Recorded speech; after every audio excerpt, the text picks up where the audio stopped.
शनिवारी 11 जानेवारी रोजी ठाण्यातील खोपट बस स्थानकात महाराष्ट्र राज्य परिवहन महामंडळ आयोजित राष्ट्रीय रस्ता सुरक्षित महिना 2025चं व नवीन इलेक्ट्रॉनिक बसेसचं लोकार्पण परिवहन राज्यमंत्री प्रताप सरनाईक यांच्या हस्ते संपन्न झालं।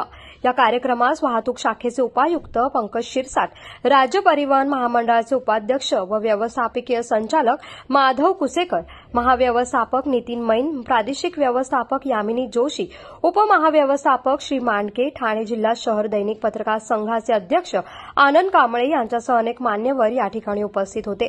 लवकरच नवीन 2640 लालपरी तसंच भाडेतत्वावरील 5000 इलेक्ट्रिक बसेस घेत असल्याची माहिती परिवहन मंत्री सरनाईक यांनी दिली आहे। सोबतच 2500 नवीन बसेस खरेदी करण्याचा प्रस्ताव एसटीने शासनाकडे पाठवला असून त्याचा देखील पाठपुरावा करून पुढील वर्षाच्या अखेरपर्यंत या बसेस एसटीच्या ताफ्यात दाखल होतील असे प्रयत्न केले जातील असं देखील सरनाईक यांनी म्हटलं आहे। प्रतीक्षागृहाची पाहणी केली असताना वाहक व चालक यांना आराम करण्याची, गरम व थंड पाण्याची व्यवस्था, प्रतीक्षागृह चांगले असल्याबद्दल समाधान व्यक्त करून प्रताप सरनाईक यांनी सर्वांचं अभिनंदन केलं आहे। प्रवाशाची सुरक्षितता हे आपले कर्तव्य असून त्यासाठी उत्तम काम करण्याचं आश्वासन प्रताप सरनाईक यांनी यावेळेस दिलं आहे। दरवर्षी 1 जानेवारीपासून हा वाहतूक सुरक्षा सप्ताह आयोजित केला जातो आणि आज ठाणे येथील खोपट आकारामध्ये याचं उद्घाटन आज जास्त झालेलं आहे।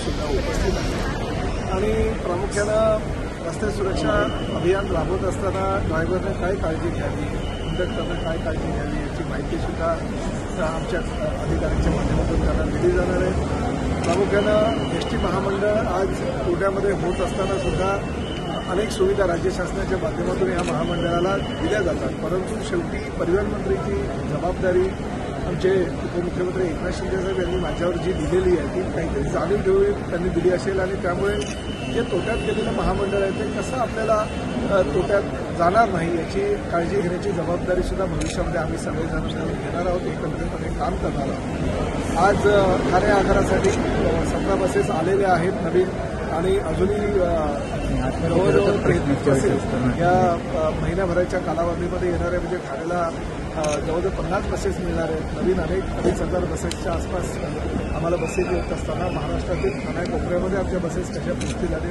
प्रवाशांना सुविधा कशा देता येईल त्यासाठी आम्ही प्रयत्न करणार आहोत। कोकणासह परिसरातील ताज्या घडामोडींसाठी सागर डिजिटलला सबस्क्राईब करा आणि नोटिफिकेशनसाठी बेल आयकॉनवर प्रेस करा।